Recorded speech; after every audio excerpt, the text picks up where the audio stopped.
Before the first coin flip, before the first kickoff, you just gotta check out the Sideline Sizzle with the youngest sports commentator in American radio. Here's Tristan Blackmon with a Sideline Sizzle. Welcome to another edition of the Sideline Sizzle, brought to you by the City of Conway Parks and Recreation Department. Today's show, we've got quite a bit to cover. We'll wrap up my preseason keys and things you should know for your team the remainder of this preseason. Last week we covered around half of the league, and in today's show, we'll look at the rest of the league. Before we do, though, let's take a look at what went down in the NFL this week with the news. Free agency is getting shaken up with big-time running backs being signed one after another. The New England Patriots made a splash early on this past week, signing running back Ezekiel Elliot to a one-year deal. Elliott's deal is worth up to $6 million, which is quite the pay cut when you look at the abomination of a contract Jerry Jones handed out to him. Speaking of Jerry Jones, Elliott's signing comes months after being released by the Dallas Cowboys, who are shifting their running back focus to Tony Pollard and newly acquired running back Deuce Vaughn, who stands at around 5'6". Zeke is not expected to take a lead role in this running back room, and while likely he will be a rotational back behind Ramondre Stevenson. What does this signing mean for the Patriots? Well, with Elliott expected to be a rotational player, I think it's a good signing. He's someone they can use to punch it into the end zone, something New England consistently struggled with last season. I've seen a lot of fans talking about this signing, putting them atop the AFC East or something along that line. I'm not sure if they watched Ezekiel Elliott last year, because while I believe this is a good signing, it is certainly not going to put the Patriots ahead of any other team in the AFC East. At least I don't think so. Elliott is okay, don't get me wrong, but the dude is beyond his prime apparently, because his production has significantly dropped off since he entered the league. Vintage Ezekiel Elliott isn't going to just appear out of nowhere under Bill Belichick, believe me. If Ezekiel Elliott couldn't succeed under Kellen Moore, who is a pretty good offensive coordinator, I'm not sure how he'll do under Bill O'Brien. I definitely do not think he'll perform badly, I just have my doubts about him returning to an ultra-productive running back. For New England, I think this is a good signing, especially after losing Damian Harris and needing a little more depth at running back.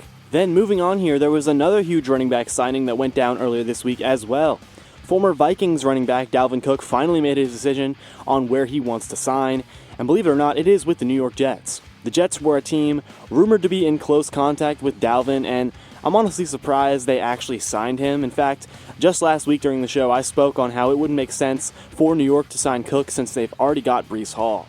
Breece Hall is entering his second season and was on his way to a massive rookie season last year until he suffered an injury. I was sure that New York would be comfortable keeping Breece Hall as their main guy, giving him a majority of the snaps.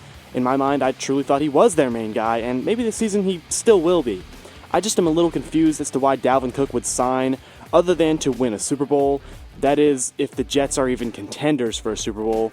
It would likely be really embarrassing if all this hype was for nothing, but I doubt that's the case. I think New York definitely has at least a playoff spot in them, you know. Plus, Dalvin Cook, he's smarter than other top free agents if he wants a ring. I'd say he's got better odds of getting a ring with the Jets than another top free agent in DeAndre Hopkins, who signed with Tennessee. Not sure what he was thinking either. Speaking of the New York Jets, just the other day I was able to watch the new episode of Hard Knocks that was released recently. It focused on a bit of training camp and the Hall of Fame game, etc., focusing on the New York Jets because that is the team that is being featured for this first part of the season. The whole time I just kept wondering, is this team the team to beat? Is this the new super team? Let me tell you, the Jets, they've got a good roster in place. I think the Jets are poised to go places this season. But I just kept thinking, this team is in a very competitive division and a very competitive conference for that matter. The AFC is full of good teams, several of which New York will have to face this season.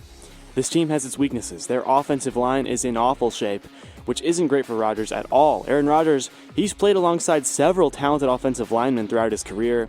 With this Jets team, the offensive line is one of their weaker points on the team. In fact, I'd say it's their weakest point. There's also aspects of their defense that could use improvement, but for the most part, that unit is set. I'm mostly concerned about their coaching staff. Robert Saleh, he's alright, but offensive coordinator Nathaniel Hackett is where a majority of my concerns come from. You see, with Robert Saleh, he's much more of a defensive-minded head coach, so he's going to give Nathaniel Hackett the ability to call plays and command the offense. And look, I get it. He had one bad year as a first-time head coach in the NFL. I get that. Historically, Hackett has been a fabulous offensive coordinator, and that's great. But what concerns me is how great of an offensive mind he is now. Can he take a step up and improve from the disaster that was last season? And there's no reason to defend the guy. He was a horrible head coach last season, absolutely horrible. There were several moments last season where I wanted any one of the former bums that Denver had hired to coach the Broncos yet again. Unfortunately, one of them is now our defensive coordinator in Denver, being Vance Joseph, but what can you do? Anyway, I'm just trying to get across that Nathaniel Hackett was awful, and I'm hoping his work as an offensive mastermind hasn't taken another step back. I'd assume he can improve from last season, but Jets fans, and the Jets organization for that matter, simply disregards it like it didn't happen. That makes no sense to me. I understand that the words from Sean Payton used against Hackett were mean and uncalled for. I get it. Is he wrong, though? Is he wrong? That was a rhetorical question, because of course he's not. Hackett quite literally had one of the worst seasons in team history. We were the lowest ranked offense in the NFL. Isn't Hackett supposed to be an offensive mastermind? You're just going to sit there and tell me that Hackett is a good play caller, because I watched quite a few Broncos games last season, and I know for a fact he's not. Do you know how many times Hackett would run on first and second down just to pass the ball on third? I don't either, because sometimes it seemed like that was the only formula he had offensively. The guy's last game on the team was a blowout in which the Rams dropped over 50 points on the Broncos on Christmas Day. Nathaniel Hackett, he ruined Christmas, and he's headed to the Big Apple to maybe ruin things there too. I know I'm being dramatic, and Hackett will probably have a successful season back with Aaron Rodgers. Aaron Rodgers, you could argue, has carried his career as a coordinator up to this point anyway, so surely they'll do well. I'm just worried about life for Hackett after Aaron Rodgers.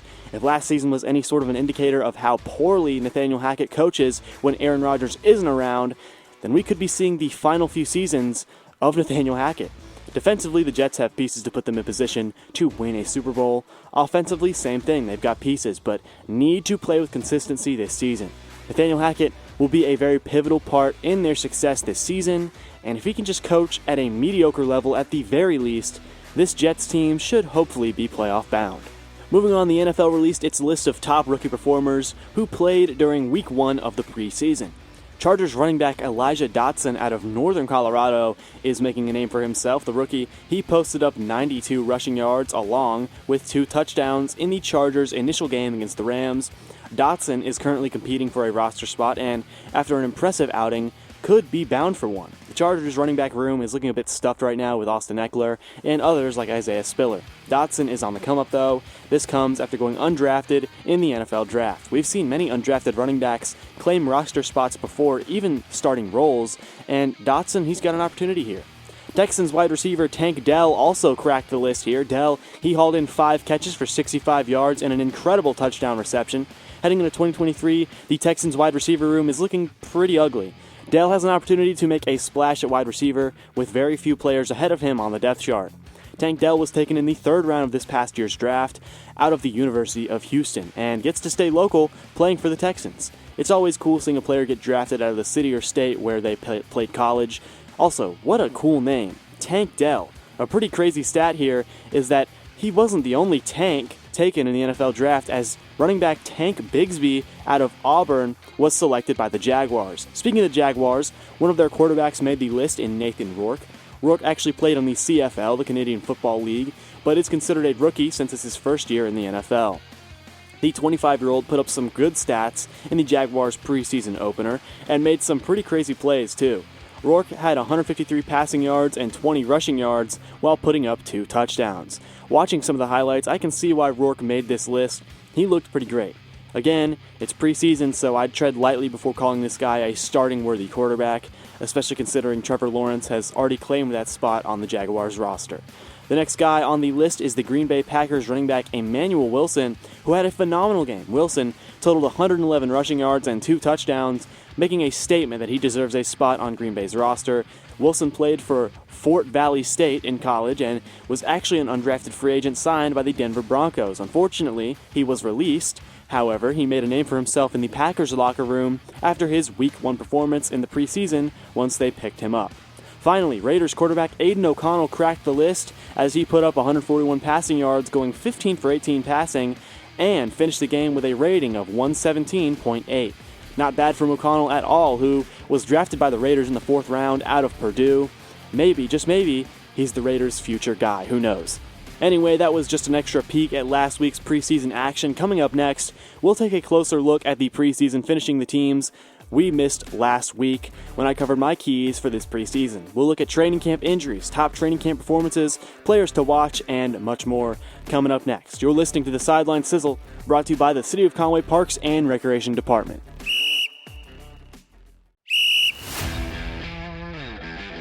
We're talking football. You got a problem with that? This is the Sideline Sizzle.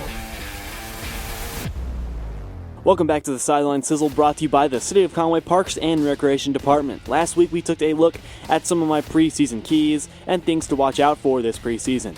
I didn't get to cover all the teams last week, so now we'll pick up where we left off, starting with the Kansas City Chiefs. The Chiefs training camp has seen quite the level of competition heading into the loop. Linebackers Willie Gay Jr. and former Chargers linebacker Drew Tranquill have been battling for starting snaps. At corner, L'Jarius Sneed and Trent McDuffie are locking down the corner position, both of whom have performed fairly well so far in their respective careers. McDuffie will be entering his second season in 2023. The corner position for the Chiefs does have an opening or two following a big Super Bowl win. I'm just going to pretend that the Chiefs didn't win, though, because I'm a stingy Broncos fan. Anyway, at receiver is where the Chiefs have seemingly found a few new gems. Undrafted receiver in 2022, Justin Ross out of Clemson, has had a very impressive training camp. And I don't just mean impressive. He's been lighting up the training camp. He could be a starting receiver for the Chiefs this season like he deserves to be. If you saw any of Justin Ross at Clemson, you would know what I'm talking about. He's made highlight reel catches left and right, and has looked great while doing it. Second round receiver Rashee Rice has also looked quite impressive thus far in training camp. He could lock up a starting role as well. Neither of those receivers are expected to lead the team in receptions this season, though, as second-year receiver Sky Moore is expected to take a leap from his limited role last season. The Raiders are probably one of the most slept-on teams coming into 2023, and for good reason. Their new veteran quarterback in Jimmy Garoppolo has reportedly thrown 7 interceptions in just the span of 2 practices. Yeah, it should be a signal of what is to come this season. I honestly wouldn't worry about it though, because Garoppolo did the exact same thing in 2019 when the Niners made a run to the Super Bowl. Back in 2019, he had thrown 5 interceptions back-to-back, and look where they ended up. They ultimately lost the Super Bowl by a narrow margin to Patrick Mahomes, but at least they made it there. Raiders fans, they haven't made it to a Super Bowl for over 20 years. Las Vegas had a great draft pick, though, in Tyree Wilson back in the spring. He's currently on the NFI list and could potentially miss the start of the season. Around a week ago, the Raiders picked up Marcus Peters in free agency, who has already proven himself as the lead corner in Las Vegas. It's also worth mentioning that while running back Josh Jacobs sits out of practice complaining about his contract, running backs Amir Abdullah and Zamir White have split starting carries in his place. The fact that the Raiders still haven't paid Josh Jacobs is absurd to me, especially seeing as though he's one of the only offensive options they have right now in Vegas. For the Los Angeles Chargers, they are unsurprisingly still tending to injuries from last season. Los Angeles has one of the most injury-prone rosters in the league at this point, and top corner J.C. Jackson is still working his way back from his injury. He suffered a bit of a setback in practice and could miss the opening of the season. With Jackson's absence, third-year corner Asante Samuel Jr. is competing for the lead role at corner. Chargers secondary has been decent at pass coverage, but has struggled significantly when finishing tackles, something that Samuel himself is also not so great at. I'd watch out for Samuel and the role he fills early this season, assuming Jackson is unable to make his return onto the field. Los Angeles is feeling optimistic about their offensive line, with left tackle Rashawn Slater returning from injury. Their now second-year guard Zion Johnson switched from right guard to left guard, making the left side of the Chargers line pretty good. If the Chargers stay healthy this season, especially on their offensive line, their offense should be looking nice. Looking at the other Los Angeles team in the Rams, not a whole lot going on that I know of, mostly because their roster is full of a bunch of nobodies. That's what happens when you sell the future of your team for a Super Bowl. At least, they achieve their goal, at the cost of not being a competitor for potentially years to come. Anyway, with Matthew Stafford returning to lead this team in 2023 after suffering an injury last year, the Rams are in search of a quality backup. Seeing as though Stafford's offensive line looks abysmal, the Rams could be in need of a quality backup if Stafford goes down again. As of now, rookie out of Georgia, Stetson Bennett, who is old enough to be my grandpa at this point. Just kidding. He's only 25, almost 26-year-old rookie. Anyway, Stetson Bennett is competing for a backup quarterback spot against former Broncos backup Brett Rippon. Also, the Rams' receiving core is awful. Without Cooper Kupp, I'd say this group of receivers is among the worst in the NFL right now. And that's saying something because the Houston Texans, they just exist. And their receiving core isn't great either. Anyway, Cooper Kupp is reportedly day-to-day with the hamstring injury he suffered. Hopefully he's good to go for the start of the season soon because, I hate to say this, he's the only receiver that the Rams have. The Miami Dolphins are poised to have a good campaign in 2023, which predominantly banks on Tua's health. Assuming he doesn't receive a concussion each and every game, the Dolphins could be playoff contenders yet again. With Jalen Ramsey's injury that should knock him out for several weeks, the Dolphins are looking for their next man up. They signed corner Eli Apple, who is notorious for getting cooked by receivers in coverage. He has a history with Tyreek Hill, and the two poked fun at each other when Apple was initially signed. Apple could be the guy to step up, potentially starting over rookie Cam Smith as well as Noah Igbinoghene, a former first-round selection. I honestly wouldn't worry about Miami's secondary without Ramsey. They should be able to perform just fine without him for some time. Moving on to the Minnesota Vikings, who may be in some tight end trouble if they don't figure out a long-term deal for tight end TJ Hockenson. Hockenson has reportedly sat out of practices, allegedly awaiting a new contract extension. Seeing as though the Vikings cut a lot of their starters, it'll be interesting to see how they handle Hockenson and his decision not to practice. Yvonne Pace Jr., an undrafted free agent, has been making a name for himself in camp and has already earned some first-team reps at linebacker. He's competing with guys like Brian Asamoah and veteran linebacker Jordan Hicks. The Vikings also met with former Broncos offensive guard Dalton Reisner and could be getting a solid piece for their offensive line. The Patriots have a few solid defensive pieces heading into the preseason, like rookie Keon White, who played well against the Texans in their opening preseason game. One unit to watch for the Patriots is their wide receiver room, led by Juju Smith-Schuster, who they grabbed at a free agency this offseason. Earlier in training camp, the Patriots receivers did not look good at all. However, they've started to find their footing. 6th-round rookie Demario Douglas has received a few starting reps, while second-year receiver Tyquan Thornton is expected to improve from last season. Douglas has an opportunity to leap past Thornton on the depth chart, though, since, as I mentioned, this Patriots receiving core has struggled so far. New Orleans has had some question marks pop up about their defense after last season. I think this team still has a very good group of guys defensively, especially in their secondary. They do, of course, have star corner Marshawn Lattimore, but they also bolster a few young stars such as Paulson Adebo and Alontae Taylor. After an impressive 2022 season, Taylor has been splitting first-team reps with Adebo in training camp. I referenced Alvin Kamara earlier in the show, and he looks good in training camp. Once his 3-game suspension ends, which begins in Week 1 of the regular season, he is expected to have a solid bounce-back season. Rookie quarterback Jake Haener has looked impressive behind the Saints' new starter, Derek Carr. Assuming Haener continues an impressive level of play, their current second-string quarterback Jameis Winston could be hung out to dry. If there are any backup-needy teams out there, which there certainly are, Winston could be a solid option. Cameron Jordan, similar to Kamara, is expected to have a good season coming up in 2023. This is the veteran's 4th contract with the Saints, with the 34-year-old veteran somehow still playing at a high level. Jordan doesn't garner nearly enough attention for his age and could go down as the Saints' best pass rusher in team history. He just signed a new contract.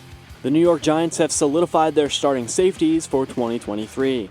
Xavier McKinney is expected to stay locked in as the starter, with Jason Pinnock lining up across from him. Unlike their core of safeties, their cornerback room seems up for grabs.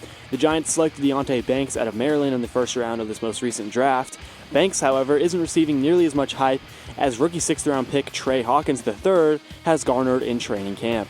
Hawkins has already earned a plethora of first-team reps with the defense and could turn out to be a stellar draft selection going forward. Also, newly acquired tight end Darren Waller has been dominant all of training camp. He's looking like Daniel Jones' favorite target by far, and has also seemed surprisingly healthy. Darren Waller's health has been a concern for several seasons, but he's off to a great start in training camp and could have a phenomenal season in 2023. The New York Jets are a supposed super team heading into 2023. Look, I believe in Aaron Rodgers, I believe in this Jets team, but they're no super team. They have a talented defense, a good receiving core, and a nice running back situation. So far in practice, though, offensive tackle has proved to be a massive struggle for them on the offensive line. Mekhi Becton, who was a first-round pick several years ago, hasn't been at full strength. He has been working on getting back into shape. However, he might not even start in 2023 if he even makes the final roster, which is scary to think about. There's also word that the current starters Max Mitchell and Billy Turner have been struggling consistently in practice. On the other side of the ball, though, New York does look really impressive, especially off the edge. Rookie edge rusher Will McDonald has looked impressive in practice, as well as second-year pass rusher Jermaine Johnson. The Jets boast incredible depth at edge, with those two sitting behind Carl Lawson and John Franklin Myers. The Philadelphia Eagles, they're looking pretty good in camp. Linebacker is a concern for this Eagles team, though, particularly off-ball linebackers. They went out and signed Zach Cunningham and Miles Jack to stick at linebacker for now. They do have depth at the position with Nakobe Dean, Nicholas Morrow, and Christian Ellis. It's also worth mentioning that rookie Nolan Smith, who is predominantly, if not entirely, a pass rusher, took some snaps at off-ball linebacker in practice weeks ago. In terms of the Eagles safety group, Reed Blankenship has supposedly been locked in a starting position during training camp and into preseason. The other safety spot is looking to be filled by guys like Terrell Edmonds, Kayvon Wallace, and Sidney Brown. Safety could be another big concern for this Eagles team following C.J. Gardner-Johnson's departure from the team this past offseason. Johnson left the team to pursue the up-and-coming Detroit Lions. The Steelers played several starters in their opening preseason game. One of their starters, Allen Robinson, who was basically an attempt at replacing Odell Beckham Jr. on the Rams last season, may or may not work out. Ever since he left the Bears, Robinson has not looked the same in my opinion. Stats-wise, he has certainly deteriorated as a receiver, and quite honestly, he's getting older. Anyway, if Robinson doesn't work out, second-year wide receiver Calvin Austin III is bound to break out this season. Austin was impressive in the Combine last year with a 40-yard dash time of 4.32. Watching his 40 time, it looked more like a 4.2 dash time, but the live look can often be deceiving. Moving on to San Francisco, the 49ers were thought by many to be struggling at quarterback. There was a lot of uncertainty regarding whether or not Brock Purdy would be the starter or if Trey Lance could maintain the job. The answer was pretty simple. There was a larger sample size of plays with Purdy that looked good, and Brock ended up with the starting job. Shanahan made that very clear, by the way. This is not speculation. Brock Purdy will start in 2023. The real question for this Niners team is whether or not Trey Lance will even be on the roster this coming season. The 49ers quarterback room looks good, with Sam Darnold and Brandon Allen filling in as backups as well. Lance hasn't proven himself worthy of the starting job, which is sad because I loved his film coming out of North Dakota State. It's looking pretty grim that Lance actually ends up starting anywhere in 2023. One concern for San Francisco is Nick Bosa, their top edge rusher, who has been holding out and not practicing. This is because he hasn't gotten a contract extension yet, which he is bound to get in due time. For the time being, Cleveland Farrell and Drake Jackson have been taking a majority of the starting reps in his place. Keeping things in the NFC West with Seattle Seahawks training camp, Pete Carroll had nothing but nice things to say about third-year pass rusher Boye Mafe. Carroll named him training camp's most improved player for the Seahawks, and he could be poised for a big season if this is true. With an already solid pass rusher group with Uchenna Nwosu, Darrell Taylor, and free agent from the Broncos Draymond Jones, Mafe could be a big difference maker. The Seahawks' number 5 overall pick, Devon Witherspoon, has been playing at nickel corner during camp. He's been playing behind Mike Jackson and Trey Brown, who look good as well. It's also worth noting that Seattle has a deep safety core allegedly. Their biggest problem is injury concerns that blossomed in the offseason and throughout the season last year. Star safety Jamal Adams, as well as big-time linebacker Jordan Brooks, are still on the physically unable to perform list. Also, running back Kenneth Walker III suffered a groin injury and hasn't reported back to practice since then. This is unfortunate considering he was preparing for a big season in 2023, just his second year in the league. Not much to speak of in the Buccaneers training camp. Sadly, I doubt they do well this season, mostly because of who they're planning to throw on the field at quarterback this season. Baker Mayfield has looked awful in training camp, struggling with interceptions. This has helped current backup quarterback Kyle Trask gain some ground in the Buccaneers quarterback competition. Things could get ugly this season if these two are the best guys that Tampa can manage. While Mayfield was expected to easily snag the starting job, thanks to his incompetence, it's more of a battle than many have expected for the starting position at quarterback in Tampa. The Tennessee Titans, they've had a bit of hype build up around them following the arrival of receiver DeAndre Hopkins, who seems pretty good. I believe that this hype hasn't been deserved yet. You look at last season, paired with very little changes in the offseason other than a solid draft. This team has areas in which it is struggling. They've got a solid defense heading into the season, but offensively it's grim. The offensive line hasn't improved all that much. Not that I've noticed. This team is still stuck in an awful quarterback position with Ryan Tannehill likely claiming the starting job. Will Levis is a hopeful to take his starting job, but had a rocky start in the preseason. Oh, and their second-year quarterback out of Liberty, Malik Willis, who, yeah, he's not good. I'm a doubter of the Tennessee Titans in 2023, plain and simple. Washington is another team that I'm very doubtful of, but I have good reason. They aren't really expected to be competitors this season, at least I don't think they are. Washington's offense under Eric Bieniemy has reportedly struggled a lot in training camp. It is a new offensive scheme under a new offensive coordinator. Plus, they are going up against a tough defense in practice and are also just not good on paper. Terry McLaurin is about the only bright spot on their roster. Outside of him, this team basically has no offense. The word is that Sam Howell is still expected to start in 2023 and has received the majority of the snaps throughout training camp. He's also likely going to be the starter for the preseason going forward, and is expected to get a fair share of snaps. And with all that, my preseason keys for each team have been covered. If you missed your team, head on over to our website at thesidelinessizzle.com, or check us out on YouTube at youtube.com/@the Sideline Sizzle. The NFL season is rapidly approaching, and fantasy football is already here. I actually had a fantasy draft just the other day, so next week we may dabble in a little bit of fantasy football, something you won't want to miss. That's all we've got for this week's show. Thanks for tuning in, as you've been listening to the Sideline Sizzle, brought to you by the City of Conway Parks and Recreation Department. We'll catch you next week.